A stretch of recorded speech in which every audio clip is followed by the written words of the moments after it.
Et je m'interroge, et je le dis, sur la responsabilité du préfet Lallement. C'est-à-dire ?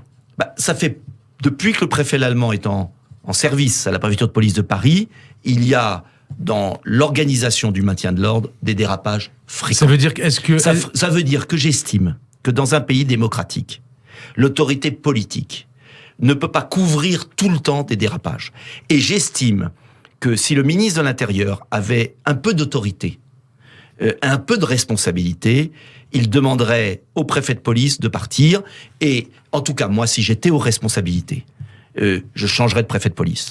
Je le changerais. Donc vraiment. ça veut dire que vous demandez, je demande la démission du préfet de police, comme un certain nombre d'autres leaders de gauche, parce que la démission ou le limogeage du préfet de police, ça fait trop de dysfonctionnement, trop d'arrogance, trop de changements de maintien de l'ordre, d'amateurisme dans l'organisation du maintien de l'ordre. Le maintien de l'ordre, c'est une affaire sérieuse qui doit être fait avec délicatesse et avec fermeté. Ça veut dire et je pense que là, il y a un moment, trop c'est trop. Il y a eu l'affaire des Gilets jaunes, il y a eu l'affaire de la place de la République, il y a eu l'affaire...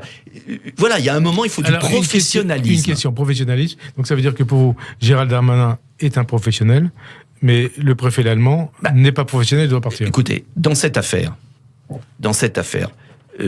soit Gérald Darmanin couvre tout et devient lui-même responsable, soit il fait une enquête et à un moment se dit quand même qu'il y a des dysfonctionnements aigus qui déconsidèrent au jour le jour l'action, j'allais dire, héroïque des forces de l'ordre et de gendarmerie dans notre pays que je ne veux pas oublier.